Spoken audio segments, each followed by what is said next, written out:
guys, welcome back to Tea with D. Today's anonymous submission says, what on earth do you do after you finish school? Do you get a job, try to pursue business ideas, or just take a break and catch a breath? Trying to figure all of that out at the moment. First of all, thank you for being vulnerable and sharing this with us. I've honestly been avoiding this question for the longest time, but one day I was giving someone advice and I realized, wait, I'm actually kind of answering a Tea with D submission. So here I am. So for some background, I went to a 4-year university and I had a campus job from the very first day. So basically, every time I was back on campus for classes, I also had a job that I was returning to. By the summer of my second year, I began interning with an accounting firm and stuck with them to my final year, where I eventually decided to apply for a full-time job in finance. I graduated in May, relocated in June, and started that full-time job in July. With no proper separation between simultaneously being a student employee, intern, and then all of a sudden full-time employee, I eventually found myself facing somewhat of a premature quarter-life crisis, where I was like, okay, how did I get here and what exactly am I doing? Which leads me to my first point. You need to have a plan.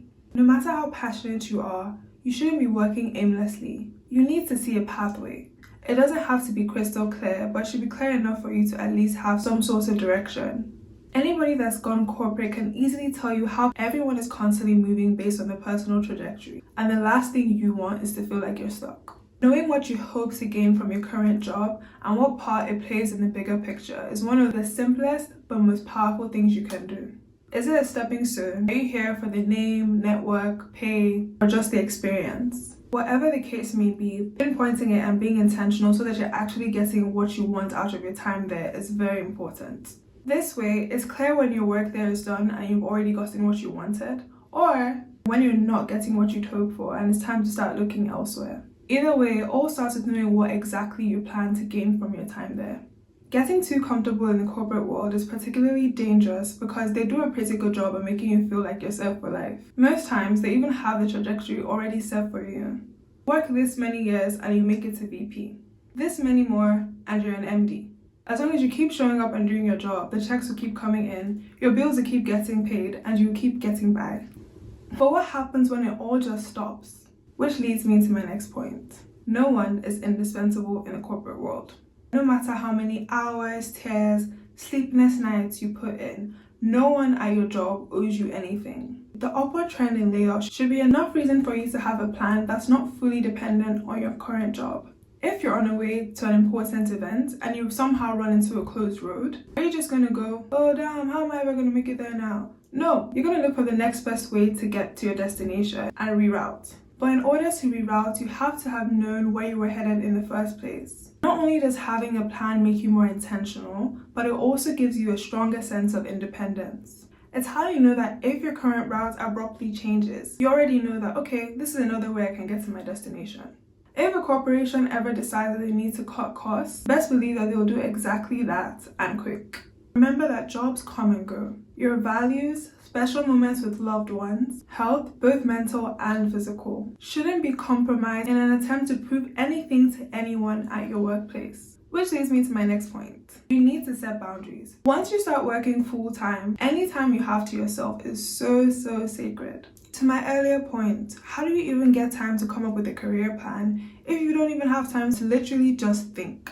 You need to be able to regularly dedicate time to yourself because it's in these moments that you discover more about yourself. Like whether you're really happy, what areas you're struggling with in life, and generally just develop more self-awareness.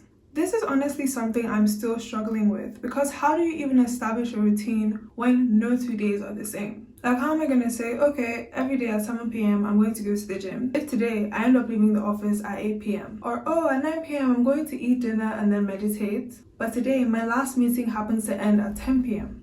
And of course, sleeping naturally becomes an issue, but how do you properly function if you're not getting any sleep? Setting boundaries can be difficult, especially with the people that you report to. But you need to ensure that in trying to be respectful and amicable, you're not undermining yourself. To reference one of my last videos, if people notice a pattern that helps their agenda, they will continue to use it, maliciously or not. Like, yeah, I know it's 9 a.m. when it's Sunday, but last time I sent to her and she still got it done really quick with no problem. Let me just send it again. Sometimes they'll even use flattery and say things like, you just did it so well last time. Or, I know you always get the job done. Remember that you can be a reliable person without being a pushover. And you especially need to set the record straight early, because there's a specific window of unfamiliarity that once it's closed, it becomes much more difficult to adjust.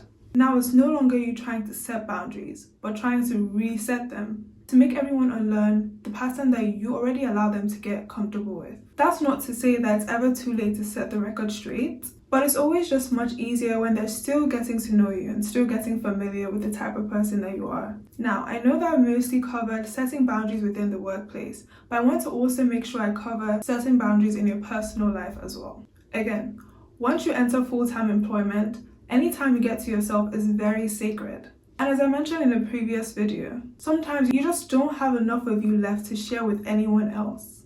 And only you know how much time it will take to fully recharge again. Only God knows the number of times I've been called boring for choosing a quiet weekend alone over a crazy night out. But guess what?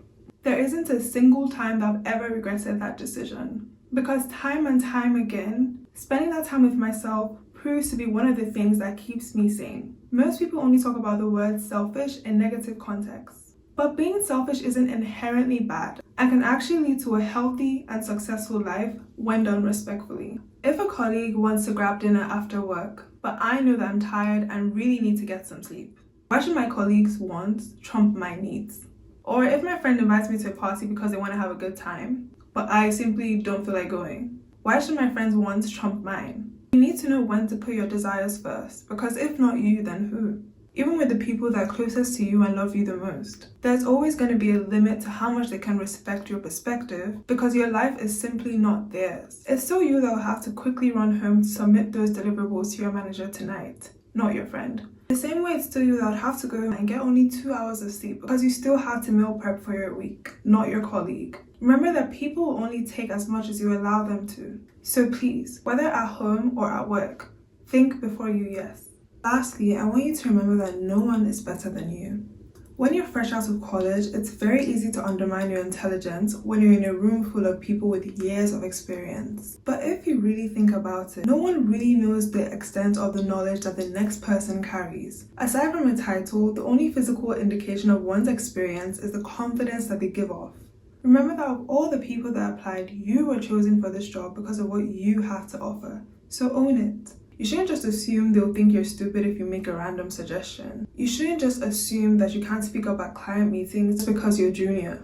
And you definitely shouldn't just assume that your colleague is right because they have more experience, and that is probably just you that's reading it wrong. No one wants to work with someone that just blends in and doesn't add value. Always question or flag anything that seems off.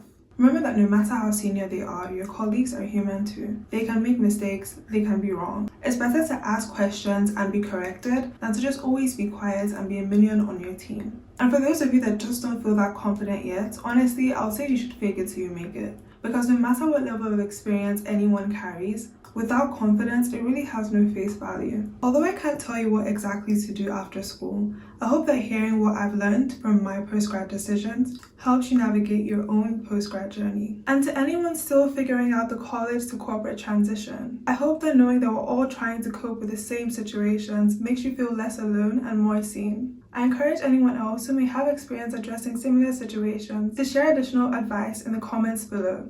Thank you for watching and especially for your vulnerability. See you on Sunday. Bye!